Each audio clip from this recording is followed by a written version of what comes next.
درانو کتونکو السلام علیکم. زه محمد سلمان همدرد د حق غږ پښتو چینل خبري لنډیز کې ستاسو کوربه اوس تاسو پام را اړوم د مهمو خبرونو لنډیز ته.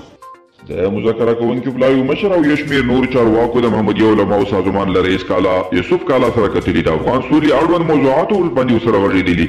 پر دې مهال یوسف کالا ته مو دی چې مذاکراتو دواړو لوري به د اوربند په کولو او رغنده مذاکراتو له لارې هیواد کې سوله او امن تامین کړي. رحمت الله نبی وایي امریکا چې طالبان ته د دې ډېر امتیازات نه ورکوي او دغه ډلې دې اړ کړي چې جګړې ختمې کړي. د افغانستان د ملي امنیت پخوانی رئیس رحمت الله نبی ویلي ټول افغانان د سولې غوښتونکي دي خو د سولې له اوسنۍ بهیر ښکاري چې هر څه د طالبانو او امریکا په ګټه روان دي.